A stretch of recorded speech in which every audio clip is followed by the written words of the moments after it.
And now, a native podcast with Matt and Zach. And welcome back to another A Native podcast with Matt and Zach. I am Zach, and with me always is Matt. And I gotta start it off as always and say, Matt, buddy, how you doing today? Oh, I'm doing great, man. Yeah, Doing pretty great. Even though I'm going to see the dentist later today, my favorite thing. that is that something you're not into? No, not really. Oh, But we get through it. hey man, if you brush twice a day and floss once a day, you be like me and you don't got no Oh, cavities. So, oh well, these are from childhood, man. I gotta get those metal ones taken out. So like redone. it's- I got. they're replaced. They're Hey replaced. man, that's part of it. It's just we like our sugar, us natives. True. That, Got my yeah. Mountain Dew right here. I quit all that. No, it was that fruit juice as a kid got me Yeah. because your teeth are so soft. And my mom was like, she didn't realize that they'd caught, because, Yeah. Yeah. it's just a lot of sugar. Yeah, I'm shut you up too, probably. So it was probably. one or the other. What Uh, are the that odds? But was, that's that not, we're not here to talk about Matt's teeth. Today we are interviewing one of my favorite people, my uncle actually, Gerald Gray. He's the chairman of the Little Shell tribe of Indians here in Montana, which is just a fun interview. We really get into it, talk about the tribe. He was in the chairman role, and we didn't talk about this with him, but like our council, the Little Shell, right?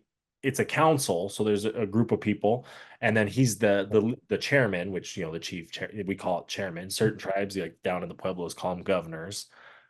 So there's different things like that we didn't necessarily talk about. Yeah, he's the chairman of the Little Shell tribe here in Montana, which is exciting.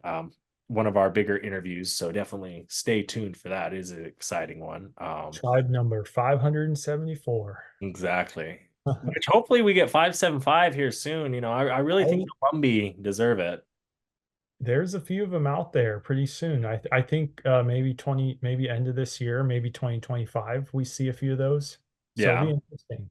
Yeah, it'd be interesting to see. Yeah. You typically have a fun fact to start the day off. So, Yeah. how we Yeah. starting the day off today? I wanted to share a highly recommended series I had been watching. So for the viewers, the network Tubi, it's free. There is a series called First Contact. Mm, Now, the series covers Canadian First Nations people, but it is very, very relevant and similar to how tribes are here. I highly recommend the series because it debunks a lot of stereotypes of tribal communities.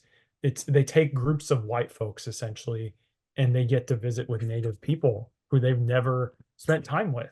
right. And so it was very, very educational. Series was in 2018, so it's not too old. Highly recommend it for people out there who want to learn more about indigenous issues and yeah, there's similarities to the US enough that Nice. yeah. Definitely. I'll have I, to give that a look. I know you brought it up to me, so I'm gonna have to. yep. Yeah, they went to a variety of regions, urban, rural, like everywhere. It was good. I'm excited. I mean, like you said, Canada. We kind of talked about that, and that's not today's topic, but Right. yes, we can talk a little bit about it just because it is the Little Shell, and the fact that we do have some of that Canadian Métis in the Little Shell, right? When you look Right. at the Chippewa, Ojibwe, Métis, Cree, you know, um, people in this like of the Great Plains. Here's my map right here, like Right. up in this Up area, in there. right where that, like that is where the natives like we followed the bison. We came out here, like Gerald talks about. We came out to Montana. We followed the bison. We hunted out here. That's why we were here. It's why we were in North Dakota. And when you do that drive across North Dakota from eastern Montana all the way to the Great Lakes, like it makes sense. That is a big, expansive region where you're following the bison. It's the big plains, the Great Plains, as they say. So we just happened to be on the western side of the Great Plains in the 1860s when the Macomber Treaty is discussed and signed, and we could talk more about that with our interview. But Oh, yeah. before we get started, anything else, Matt? Oh yeah, and I did learn from the series that some of the groups in Canada they combined and the abbreviation is OG Cree. Like Oh, they're like a combined like their language. I'm like, oh, that's very interesting because the Cree Confederacy is huge. oh, and I mean that's a whole nother So topic. that's a The whole other topic. confederacies, the groups, basically, the organizations, the governments that existed before the United States was even a thing. But that is for another podcast episode. Right now, we are with Gerald, and here's that interview. All righty, everybody, and welcome to today's episode. We have Chairman Gerald Gray Jr. of the Little Shell Chippewa Indians of Montana. And I guess I'll just start there and say, Gerald, could you please introduce yourself and tell us a little about what you do and whatnot? Sure. Yeah. So I'm Joe Gray. I'm the chairman of the Little Shell Tribe. I've been chairman, well, I was first vice chair from 2010 to 2012. Mhm. And then from 2012 to present, I've been the chairman of the tribe. Nice. And Nice. basically, we just do pretty much tribal government stuff. Right. Yeah. And that entails a lot. It really does. It's Um, getting to be more and more for sure. yeah. Oh, I'm sure. I mean, and not only during that time, you took the tribe from being a state recognized tribe to being a federal recognized tribe. So all the stuff that comes with that, just the Oh, for change. sure. Yeah, it was like drinking out of a fire hose moment. Yeah. Because as a state recognized tribe, there's a couple different things. Very little funding. Mhm. The tribe had to pass the hat, so to speak, at all of our quarterly meetings and have bake sales and stuff like that to try to make money to keep the one office that was really important to open was enrollment. Right. So we had that, and then after recognition too, part of the fire hose was um, we call them citizens expectations. Right. They expected everything that all the other federally recognized tribes that have been around for 100 years have and do. Instantly, they thought that would happen, and it just doesn't work like that. No, it's a lot more. I mean, I've heard you talk about it. I mean, it's very difficult, I could assume, with even who you're dealing with, because you're not dealing with, as a state tribe, right? You're dealing with the governor and the state of Montana. Now you're dealing with a whole federal agency, which is a lot Yeah, even different. senators, congressmen. Um, then we deal with the BIA, IHS, HUD on that level, USDA, where none of those we really didn't have to, work with because we weren't recognized. Right. Yeah. And I guess it's good in a way, though, sometimes that you can see and learn from the other tribes who have gone through some of the stuff based on how you want to set certain things up. But again, it's not, like you said, you're dealing with senators and congressmen and other people who have their interests as well. Yeah, so with that, I mean that, it's one good thing that, for us, I guess, was we didn't have to reinvent the wheel. Right. No, we just have to reinvent the spokes that fit our wheel. That's a good way of putting it. Yeah. And Um, I think this is interesting. We're having Gerald's conversation now because just last week we talked with Lahui White Bear, who's at Oregon State University, and she's coastal Chumash from California, Hmm. and they're state recognized. Oh, So she talked about the struggles of them still being state and like, things in that area going on environmentally, and they don't have legal weight very much because of that in their, the battles for environmental stuff. So, um, yeah, it's tough for them. I feel for them all because we also have other tribes questioning the legitimacy. mhm. And you might have a tribe back east questioning them in California. And it's like, who are you to do that Right. unless you're right there and know these people? That's really a frustrating thing. One good thing about the little shells, we didn't have that kind of opposition. Mhm. And especially when you have all other 7 sister tribes in Montana supporting you 100%. So that helped us a lot. Right. Yeah, because no, you see some, like, I want to say Oklahoma, you'll see like those like random, they're almost called Indian clubs, but they're state tribes that Yeah, just yeah, they're like a popped group. up. Yep. Yeah. Yep. But Well, and you got to think of it too. I mean, you end up with people. I'm trying to figure out how to say that. yeah, no, that's totally fine. So you end up with people that are not all there mentally. Right. I think they belonged to a group and they latch on and they're really they're not all there mentally. So then they start attacking, making up lies, trying to make, Right. No, and especially when money gets involved, like you say, all these different agencies and organizations, and if you don't understand how the money works, how it can be spent, sure, yeah, I can go down the street here at my house, walk down to IHS and get a free prescription filled, but that there is money being exchanged somewhere in the federal government to do that, to make that happen. So big there's time. different things happening that people don't understand. They think, oh, free stuff. No, it's not free in that way. Right. And it's not, that's right. And then also too, I think with any kind of funding that we get, there are a lot of rules and regulations attached to Oh, I bet. even a little bit of it. Even if it's $100, you have to follow certain reporting requirements that only can be spent for certain things. Our citizens don't understand that either, some of Mhm. them. And that causes a lot of discord.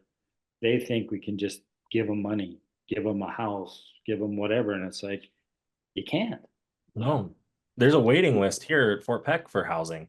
Yeah. It's not our rules, it's the federal government's rules. Oh, exactly. It's the boxes that have to be checked in that way. And then even then, like people, we have an episode on it with our tribal enterprises and casinos, kind of how we talk about that, where it's like, yeah, some tribes have the ability to afford certain per caps and whatnot, but not all 574 have that opportunity. Maybe 10, in reality. Right. Exactly. Yep. But it's crazy. Did you know there's a new native apparel company? No, I did not. It's called Shop LS 574, named after the 574 federal tribes and the Little Shell descendancy of its founders. Wow, that's really cool, man. It is. It is becoming a spot to order native apparel by and for natives, working with native designers and teams to help best represent Indian country. That's awesome, dude. For sure. Now make sure to go pick up some Native podcast swag as well as other native gear while shopping at shopls574.com. Oh, yeah. And do not forget to use code ANP10 to save on your next order. That's ANP10.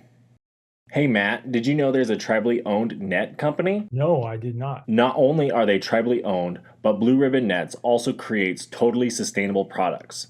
With Blue Ribbon Nets, not only are you getting quality nets, but even eco-friendly ones as well. That's awesome, dude. It sure is indeed. Make sure to use code RUGAROO10 on your next Blue Ribbon Net order to save. Again, the code is RUGAROO10, RUGARU10. I am definitely getting a Blue Ribbon Net now. Tune in every Tuesday to hear your favorite native podcast. That's right.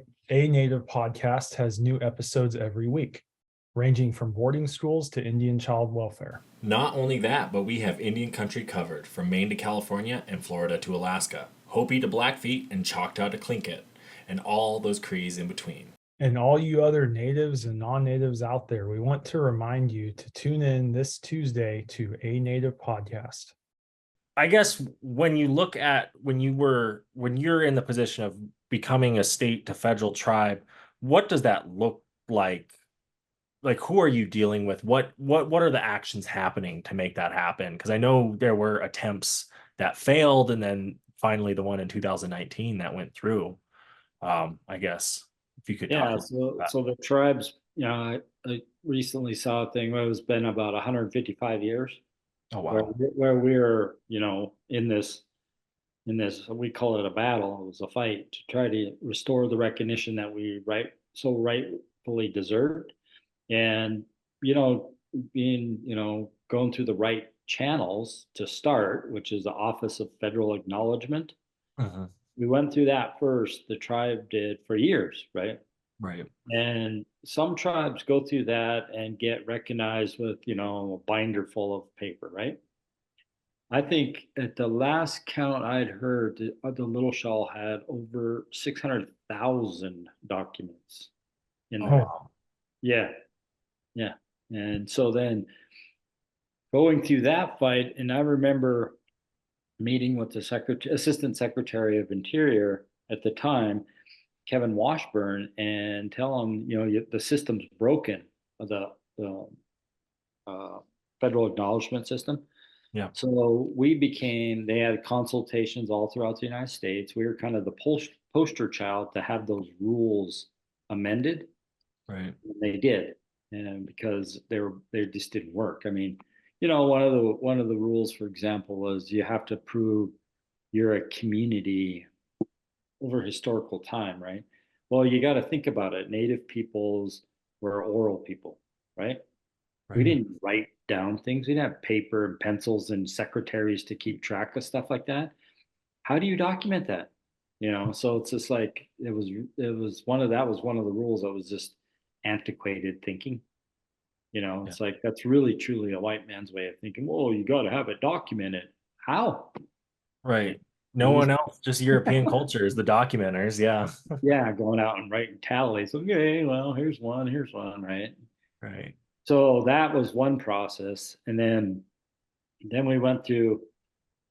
There it was an opportunity arose that when one of the congressmen from Montana became Secretary of Interior, and so I remember after he got appointed and confirmed to be the Secretary of Interior, we went to his office. We were the fifth tribe to go see him, and the first ever state recognized tribe to meet with us, any assistant secretary in the United States. So we were hoping that we could talk to him about federal recognition. And as the Secretary of Interior, he had the ability to what they call waive the regulations and recognize us. Right. But when we went in his office, the first thing he said is, "I can't recognize you. I've got too many eyes on me," meaning the Inspector General's office is watching me, Office of the Inspector General. So that was really a deflating moment for us. It's like, what? You could do that. Especially he was a Montana guy. Exactly. That's what we said. It's like, okay, well, no help from him. Yeah. But then the other way, which has always been on the table, but never really pursued like we pursued it. Uh-huh. And I say like we, meaning me and Josh Claus, our attorney, Right. was getting recognized through a bill, Okay. and that's ultimately how it happened. I mean, we had our bill. We've always had our bill. Denny Reberg was one of the first ones to put up a bill for the Little Shell recognition, and then John Tester took that torch up, and that was always his first bill he would put up every new Congress. Oh, really? Yep, every time. That was the first bill. Always That's was like 5 something in the slate. So he would do that. So we always had a bill. Um, and I remember the Congress before the Congress that we got recognized under, um, we were coming down to the end. It was like in November, December, something like that. Maybe it was December. And we couldn't get the bill attached to anything. So we asked, we met with all the people who are naysayers, Right. and Mike Lee was one of them. And we asked Steve Daines, can you put it up on the floor? A standalone Indian bill, which, by the way, they said no standalone Indian bills ever pass. So it was a long shot. Sure enough, Mike Lee was the lone senator to vote it down. So then we had to have a game plan for the next Congress, which would have been in 2019, and got it attached to the National Defense Authorization Act, which was really good. However, it was really stressful because at any time before the president signs it, it could be yanked out of there. Anyone could yank it out of there. That's So good. that was like, okay, we were waiting, and Trump was president. He said he wasn't going to sign the bill. And it's like, how can you not fund the military, right? Right. And so then he was going to sign it, and he was leaving for Christmas vacation. He was flying out of Andrews Air Force Base, and in one of the hangars, they had a big signing ceremony. When he signed it, then we were like, is it still in there at the page it was supposed to be? And it was. That's how, right down to the wait, make sure the ink dries, check it. Okay, it's there. Right. Because they could pull it last second. Any one of them, any senator can pull it. It was just like, oh no, Right. But yeah, it went through. And then, yeah, now here we are 5 years later, 2024. 4.5. 4.5. Okay. Oh, yeah. I guess December, right? Yeah. I guess it's more like 2020. Yeah, Yeah. yeah. Right before COVID. I remember, and that was a beautiful ceremony in Great Falls. I We mean, talk were lucky about, to have that when we had it. Without, oh, hindsight, looking back, it was like we were pushing to have it. And I remember that night we could not find a big facility to have it. We were thinking, okay, Four Seasons. They right. said, well, you can rent it out, but half of it's going to be a Walleyes Unlimited banquet. And we're like, Oh, oh, we can't do it then because it'd be too loud right. competing. So we couldn't do it there. We asked the Civic Center, and they said no. They had an event that night. We Yeah. asked the Heritage Inn, which is bigger, Right. and they said no. We're having MMA boxing tonight. And like, Oh, geez. so we went to the Holiday Inn, Yeah. on 10th, and it was wall to wall people. They've never seen that many people. It was packed. Well, you had the governor, both senators, all the mayor of Great Falls. Congressman, mayor, yeah, yeah. That was, you don't get that in much places. So it was a really cool, special night. You don't ever get them all like that at one place at the same time. It was just, And it probably was a COVID super spreader, though. If you think about it, where it was placed on the calendar. could have been. Well, Yeah, I'm just kidding. We won't say that. you guys got recognized, and you guys finally did, and then it's like then the COVID pandemic came, and I'm sure as many tribes started getting money from their tribes, you guys probably had people enrolling left and right, coming out of the woodworks and wanting their piece of the pie. And so I'm sure that was another challenge too. So that was the challenge. I mean, we had citizens, right after recognition, literally call up and say, "So when do I get my house?" And it's like, doesn't work that way. We don't hand out houses. HUD won't allow it. Yeah. And then when tribes started receiving the COVID money, we did have members think that you could just per cap it all out. That was against Treasury's rules. You cannot do that. They didn't understand that. They wanted us to divide it all equally and send it all out check. And if you think about that, if we were able to do that, we wouldn't have a clinic, we wouldn't have any office space, we wouldn't have food storage facility, we wouldn't have any land. I mean, it just goes on and on. If you were to just blow through it and say, "Here's your $1,500, good luck," And that's what it would be ultimately, too. It wouldn't be, you hear the Fort Peck tribe here, too. It's like, wow, really? That's it? Your per cap's $100 this year? Yeah. And you guys don't want to invest in opportunities? It would have been crazy. Not even worth it. I mean, you got to think about everybody, right? Oh, yeah. Well, Yeah. I look at that hospital that you It would guys have it would have been $3,600 and 36.76. That's it. That's If we not were- that. In reality, that's gone like that. We can't even go buy a car for that amount. So it's No. like, what? Now look at the things that we have. I mean, you got to think about everybody, right? Instead of the self. And that's what we were trying to do. I mean, we have citizens out there, and one of them was enrolled at Rocky Boy, and she received Rocky Boy's COVID payment, and she part little shell, so she was going to try to get ours, and we said, "You can't do that." She Right. jumped up from Rocky Boy, and she wanted to get her money. At that time, that payment that we gave out, $1,000, that had an application start and finish. She got enrolled afterwards, and she said, I still want my $1,000. Can't. That program ended. Right. And to this day, she's my biggest thorn in the side, saying, come hell or high water, I'm still getting my $1,000. It's like, no, you're not.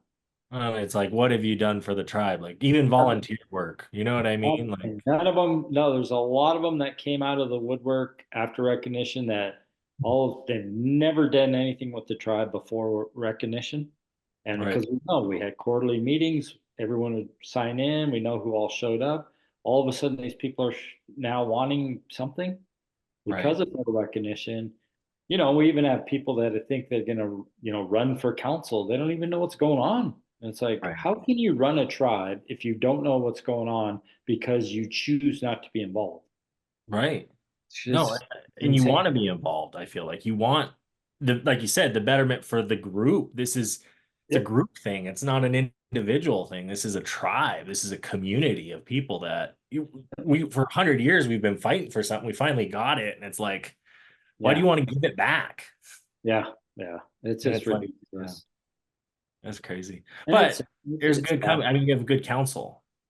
Yeah. Yeah. We do. I mean, it's been a good council. I mean, it's a part-time council. Okay.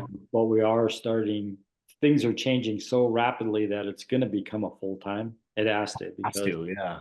so much. Like, for example, yesterday I was at a 7 hour business meeting from 2 to 9 p.m. Cool.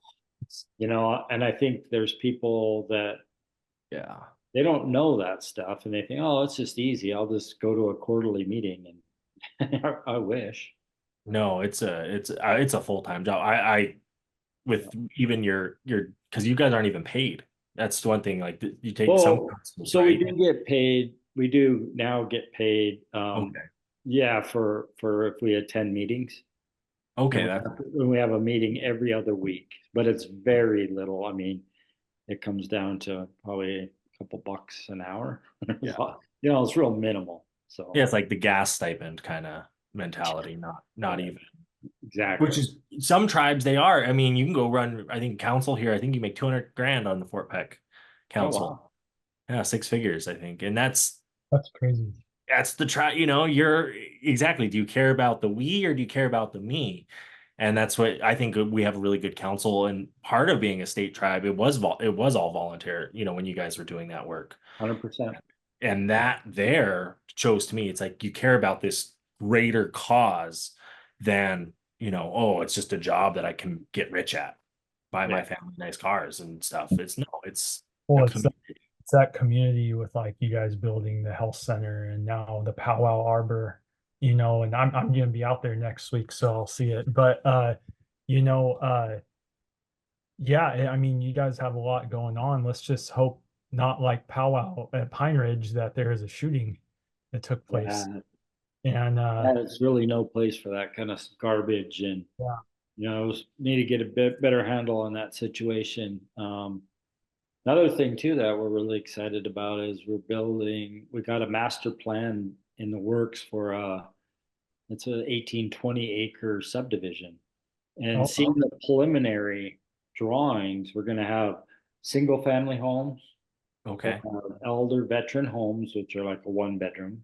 that's good. We'll have they had proposed in the drawing 190 apartments, but Oh, that's a little perfect. bit too big, so we're going to downscale a little bit. Yeah. But just think of that. I mean, that's huge. And then Yeah. we'll have multi-family home, like duplexes. Yeah. So it's going to be a variety, but it's going to be something that we can be really proud of because a lot of times, with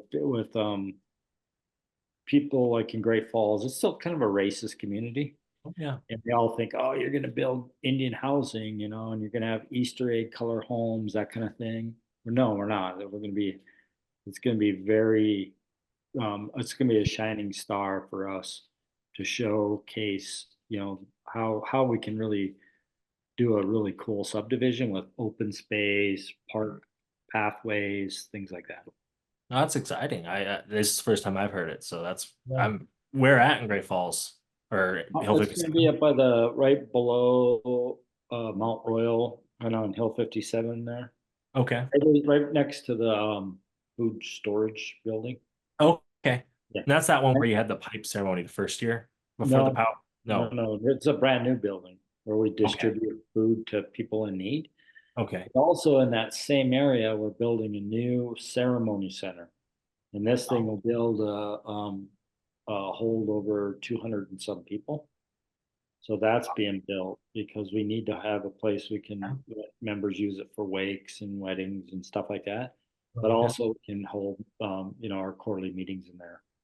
Well, yeah. And then in the winter too. I mean, that you never know. Storm puts power out. Hey, come on down, tribal Yeah, member. another We got place. plenty. Yeah, we'll have a commercial kitchen, a big one.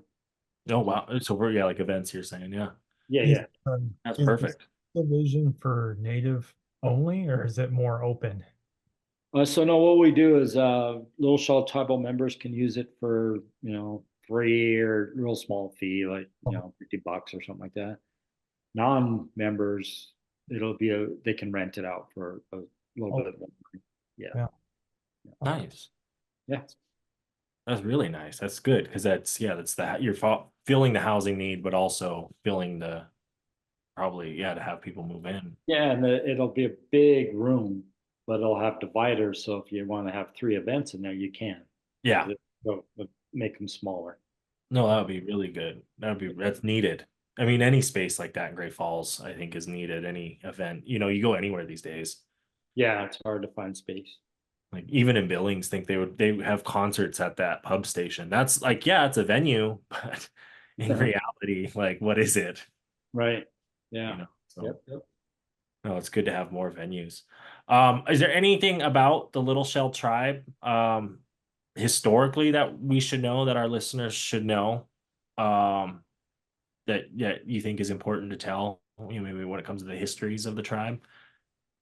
No, yeah, the only thing I think I'd like to remind people, about, why they were calling us landless Indians. Yeah. It's just because, during that Macumber Treaty, Little Shell was not going to accept 10 cents an acre for his land. So he walked out of it. Government had someone else sign it, which is wrong.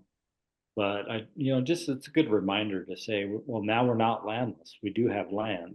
Right. It's not reservation because we don't put it into trust. We pay taxes on all our properties, and we pay a lot of taxes in Cascade County.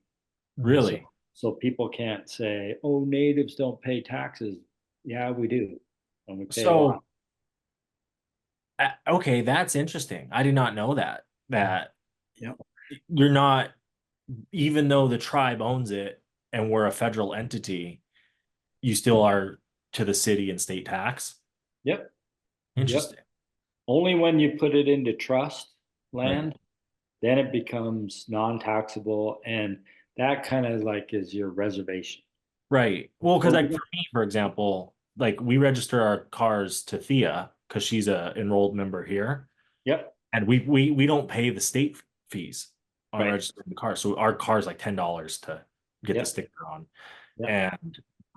But what I don't get is our like house. I own my house even though I'm on the reservation, right? Like this technically checkerboarded, right? Yep. But because I'm within that border, Well, because yeah, you know what I mean? there's a lot of houses on reservation, not trust land. They don't pay taxes, so you don't have a tax base Right. to fix the roads and stuff. And a lot of the roads that's what a lot of the license plate fees are used for, road maintenance. But you don't have that, and then also a lot of the roads on the res are covered by the tribe. So there's no tax base. You're not giving your money to the tribe off your license plates and saying, "Here, fix my road." Right? They just don't have it, so they can't do it. Makes sense. That's why you guys on the res as an enrolled member of whatever tribe that they don't pay that. Right. Yeah. Okay, that makes sense. So it's specific to kind of the local law. The home ownership stuff too with the Section 184 loan, because it's like building wealth, right? If you're on a reservation and you don't own like your home, then you don't have assets. Right. Have any way to build. And Yeah. you can't, that's a problem because then you can't use it as collateral either. Right. So if you wanted to buy some more land, you put up your house as collateral Right. and you can go purchase that land next door. So you have more, right? You're Right. making loan payment. They can't take it as collateral. So that's the problem with houses on reservations that's on trust land. That Remember, makes sense. there are fee lands on reservations too. That's the Right. checkerboarded one. Yeah. Yeah, and they pay taxes. And they can it's hard. They can collateralize, but it's harder because banks don't trust it to say ultimately the tribe still owns that if Right. something were to happen. So it's like it's real tough. Makes sense. And you're living even the value of the home, they're going to ding it because it's on a reservation versus 100%. wow, interesting. And now we'd like to take you to music on a Native podcast where we feature Native musicians. This week, DJ Shub, Indomitable, featuring Northern Cree singers.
was DJ Shub, Indomitable, featuring Northern Cree singers.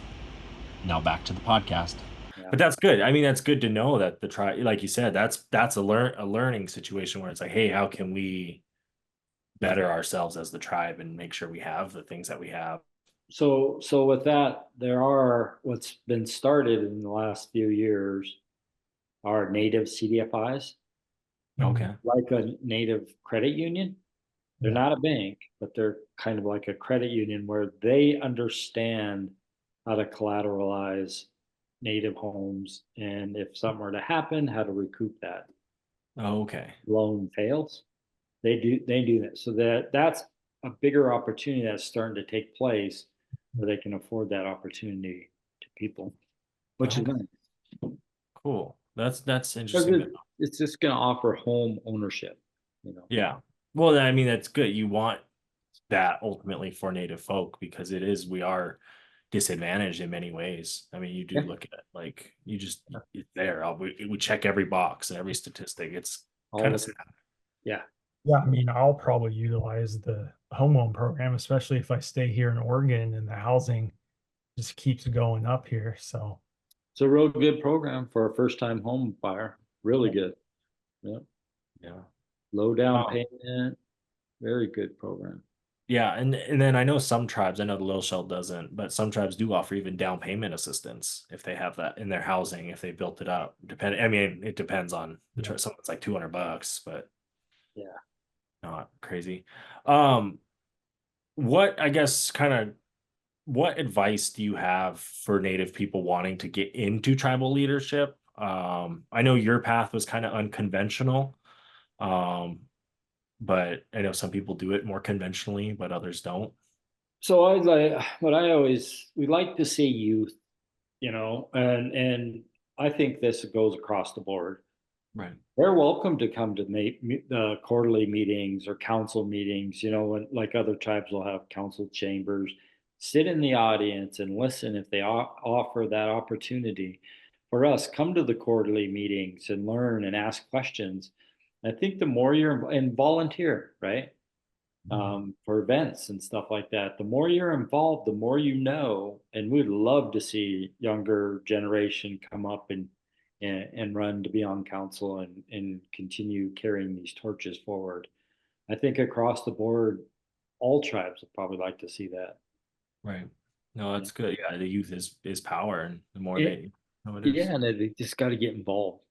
Mhm. That's the thing. Stay involved. Right. And as the old cliche goes, no question's a dumb question. They're all good questions. I don't care what it is, you know. Yeah.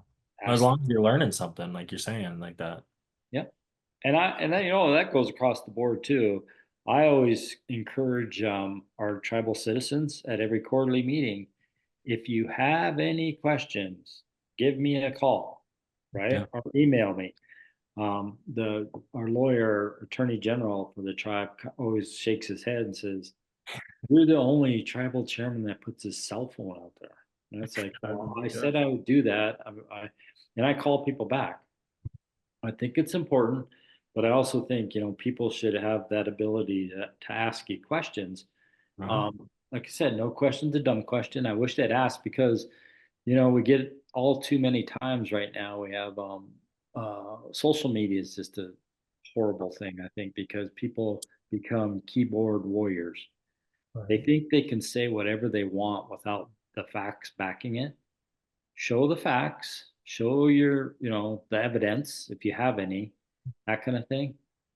If they do that, then it's legit, right?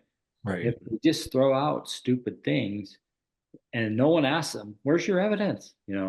People just like the gossip and then they start thinking it's true and it's not. Call and ask. Like, give you a really good example on another Facebook page. This guy's running it. He throws out so much junk out there. The council's embezzling and stealing $100 million. We Right. can't do that. The tribe's got 4 clean audits. You can't even take a dime. Well, And I heard you were going hunting in Africa.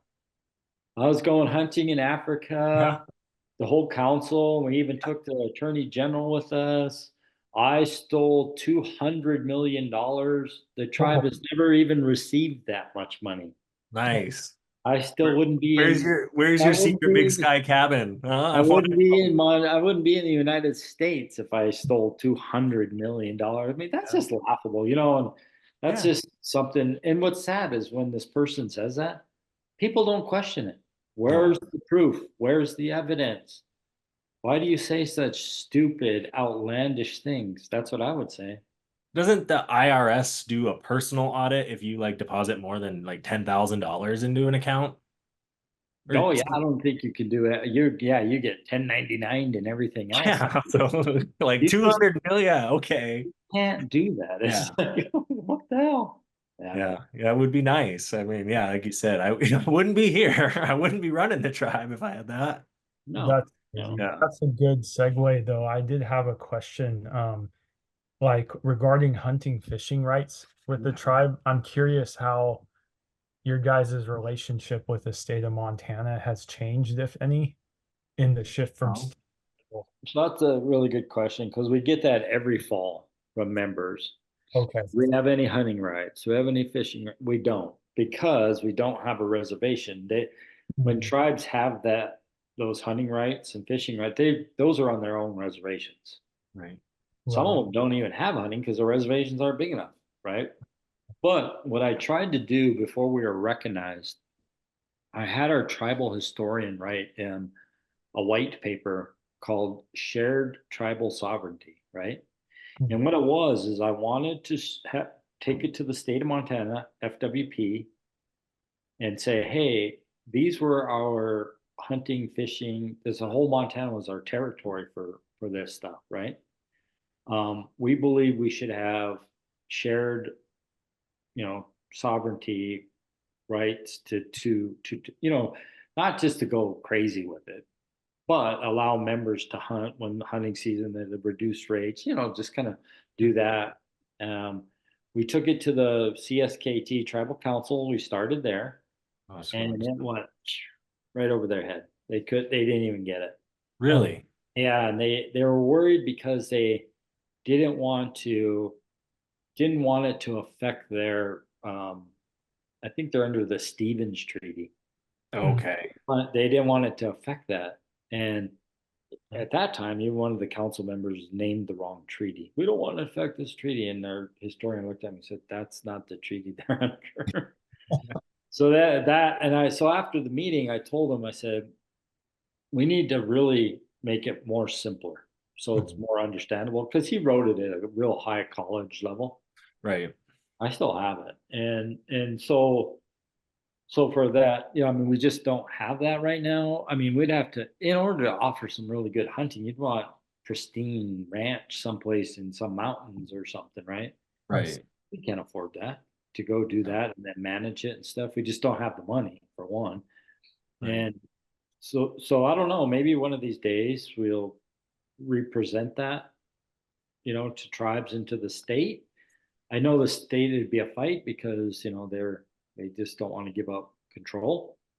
And I do think though, at some point we may look at, the whole Yellowstone thing again. But right now, that hunting bison down there during the fall and the winter time, it's getting out of control because it's so dangerous. People are hearing bullets whiz by. Someone's going to get killed. And because you have the Fort Hall, the Umatilla, Coville, Flathead, CSKT, Blackfeet, all going down there hunting at the Oh, same they're shooting them off by Yellowstone Hot Springs. right off the roads. And it's like, what the? Someone's going to get hurt. And there's too many homes down there now. There's too many visitors. Winter's becoming a prime time, not just summer, to go visit the park. So something's going to have to change. Well, and they kill off 2,000 a year because Yeah. of overpopulation anyway. So it's like, where is there's a better management plan needs to be set in place. 100%. And I remember going up there after it was in the fall and we were up by the tribe's property up there and looked down over the road embankment and here's a bunch of about 3 elk hides, calves. Why Oh. would you waste those? Oh wow. Why would you just leave them in the ground to rot? It was Yeah. just really disheartening to see that. You skin it out, you take the whole thing. Right. I understand legs and hooves, but Yeah. why'd you leave the hide? Yeah, What especially kind elk. of native tradition is that? No one does that. So when I saw that, I was like, oh, this is not good. So No. No, Yeah. that's good to, I mean, it's smart to have. Too much. gives all the tribes down. Who knows who did it, but gives all the tribes a bad name because people take that road. It was to a trailhead, and Yeah. anyone could see it. And say, look at this. No, exactly. I mean, you get that anyway just because of the racisms that still Mhm. exist. And you do hear it when you're down there. And it's like, yeah, like, oh, they're hunting bison? They got one in their truck. Oh, why are they allowed to do that? Because you hear the tourism people coming out of the park hearing it. And it's like 100%. the historical way of doing it. But I like your approach. And I think that's a good approach to do because I mean, we're still honoring the state rules and regulations, but why not give us that discounted rate? Or they do it in other ways with tribal Yeah. IDs anyway in the state, so why not? Yeah, and I think too. My whole idea behind that was if we have all the tribes do it together, it's a louder voice, right? Oh, that's it. That it just the little shell going and trying this, or one tribe or two tribe. We get all eight of us going to the state and saying, you know what, this is our homelands, this is our territory, traditional. We need to change this. You probably should have started with these tribes out east because like they joke out here, like Fort Peck, like they'll get a moose that comes down the Missouri River every once in a while, and it's like someone takes a picture on Facebook, and 2 hours later, things shot and taken picture of because like that's the tags, that's how the reservation tags work or the tribal game worked. So you're like shit, like why not? All these hunters go off the reservation anyway. They're leaving, and then you can create a database of those people, and then create tag opportunities where it is like, hey, let's offer our natives a better chance at hunting a bison because it is traditional. They get a Or 10% chance. deer or elk or whatever. I think it's if they do it, for subsistence, Yeah, can't be just I'm a horn hunter. You know what? Come on. Yeah. that's true. I mean, yes, I mean subsistence is the way to do it. I mean, I think a lot of And also it has to be within the season. yeah, This can't be a free for all either. no, Yeah. I think it is a free for all on some of the reservations. It is like open. That's why you don't see animals on some of Yep. them. 100%. Yeah. That's true. Yeah. I guess we're kind of coming towards the end of the podcast here. Is there any questions you guys Matt, you have here at the end before or we get into our final words? No, the hunting one was kind of the big one for me. I think, yeah, it does make it more complicated when you don't really have a reservation. Yeah. In Pine Ridge, you can hunt bison there as a tribal member, but you got to pay a tribal guide. So it's kind of like a beneficial thing, Right. you go with one of them, and stuff like that. But one of these days I'll get out there and do that. Oh yeah. Maybe the little show will have that at some point. Yeah. No. Yeah. Any final words for you, Gerald? Oh, that's kind of, we wrap it up. We let you speak, Matt will speak, then I'll end it off. No, just let everyone, whoever's listening, the little shell, we're well over now 6,800 members. Oh, We're not considered a small tribe anymore. Yeah. So that's a big thing. I mean, and we're really big on trying to develop some economic development opportunities because, as I've always said, we do not want to be reliant on the federal government because that's just not the way to live. And if we can not be reliant on them, do our own economic development, and we're able to provide more opportunities both financially and through other things, benefits to our members. So we're excited about the progress, the goals that we have set forth, for the Little Shell tribe. Nice. Yeah. Matt? Yeah, I think for our viewers, this was good to hear from a tribal chairman, kind of the process, with becoming recognized for one, but also all the red tape when you do get recognized and people not having their information, like Gerald said, it's more complicated than what it seems at times. So Yeah, yeah. The one point to that, Matt, was working with the BIA, IHS, and HUD. You should see the red tape and how slow that process is. oh, It wow. is, I now know and see why things are the way they are on reservations. Mm. Yeah. It's as slow as molasses, man. It's hard. It makes sense. I mean, even with some of the work we do with the government, like we're just doing the marketing and that sometimes that and it moves like molasses. Yeah, I can only imagine when it's actually giving, here we're going to give a nation some money.